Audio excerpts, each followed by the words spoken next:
What's going on, everyone? Welcome back to another video. I hope all of you out there are staying sane while being stuck indoors, and most importantly, staying healthy. So a couple weeks ago, we uploaded a review over this phone, the Galaxy S20 Ultra. And honestly, it's a really good phone. The only problem is it's going to set you back like $1,400. And we wanted to make a review over more phones from the S20 line, so that's where this one comes in. This is the Galaxy S20 Plus, and we have some thoughts about it. So let's check it out. Now, one thing I really appreciated about the entire S20 line of smartphones is that Samsung tried their best to make the differences between all three phones as minimal as possible. So a lot of the things that I really enjoyed on the S20 Ultra are present on the S20 Plus. You're getting one of the best, if not the best display on a smartphone currently on the market. You're getting the updated and faster ultrasonic fingerprint sensor. And my favorite feature of the display is obviously the option to enable 120 Hz refresh rate, which is just awesome.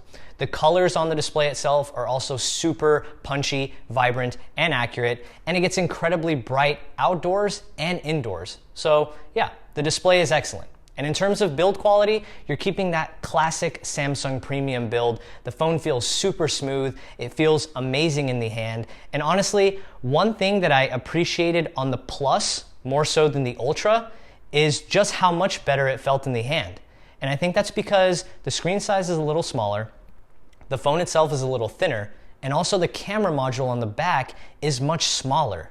So on the Ultra, I find that my index finger typically brushes up against the bottom of the camera module a lot, but I didn't have that problem with the Plus thanks to its smaller camera module. So yeah, feel in the hand on the Plus is arguably even better than the Ultra, which is just an added bonus. Performance is also super snappy thanks to the Snapdragon 865 and 12 gigs of RAM, which is still insane, but hey, it's one of those things where it's kind of nice to just have it, just to make the device more future-proof. And One UI 2.1 has continued to be a very solid Android experience. And that's pretty big for even someone like myself who prefers the software experience of a Pixel or a OnePlus phone more so than One UI. It's packed with a lot of features, but it also does a really good job of getting out of its own way, if that makes sense. It's just a delight to use every single day, and that's not something I've always been able to say about Samsung phones. And also, major props to Samsung for focusing on what they need to and continuing to push out monthly security updates to these devices. At the time of filming this video, it's April 7th, and both my S20 Plus and my S20 Ultra received the April security patch as well as camera updates. And this is the second camera update that I've received on my S20 Ultra as well. So yeah, major props to Samsung for focusing on your monthly software patches and also fixing some minor bugs on the phone. And while that's all super awesome, there are three main differences that you should know about across the line. And like I said, they're relatively small differences. So your three main differences are the screen size on each phone, the battery size on each phone, and the camera setup on each phone. So let's get the most minor differences out of the way first, and that's really going to be the display sizes and the battery sizes. So with the standard Galaxy S20, you're looking at a 6.2-inch display. With the S20 Plus, it's bumped up to 6.7. Now both of those are in respect to the S20 Ultra, sitting at a massive 6.9 inches. Now the awesome part about all three of these displays are they all come in at the same resolution, they all feature the same display technology, and they all come with the option to enable 120 Hz. So it's pretty uniform across the line. The only difference is the size that you would prefer. That's what I said. Battery differences across the line are also really minor, considering the smallest battery found in the S20 sits at 4,000 milliamp hours, which is really big actually. Now on the S20 Plus, you have a 4,500 milliamp hour battery, and on the Ultra, you have a 5,000 milliamp hour battery. Now I know that 4,500 or 5,000 sounds a lot better than 4,000, but honestly, every phone in this line will definitely last you at least one full day. And that's with moderate to heavy usage throughout the entire day, 5G typically enabled on the device, and 120 Hz enabled throughout the entire day as well. Now, if you choose not to use 5G, or if you choose not to use 120 Hz, you'll find that your battery life will last even longer. So battery life across the entire range is impressive regardless of which device you go with. All right, let's talk cameras. So on the front of the Galaxy S20 and the S20 Plus, you have a 10 megapixel selfie camera. You guys already know for me, selfie cameras aren't that big of a deal, but it does a decent job. I took one selfie just so you guys could see the quality. Now, let's jump to the back. On the back of the phone, you have 3 lenses or 4 lenses depending on which Galaxy S20 you have. You'll have a 12 megapixel wide angle, a 12 megapixel ultra wide angle, and a 64 megapixel telephoto. Now that's standard on the S20 and the S20 Plus. It's the S20 Plus that gets a 4th depth vision camera.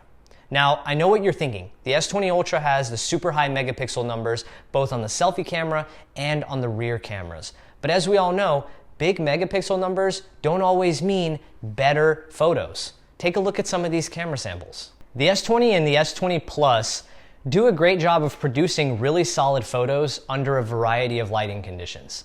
Now, I will say this, and I also said this in our previous video on the Ultra, the image processing that Samsung utilizes is classic Samsung still.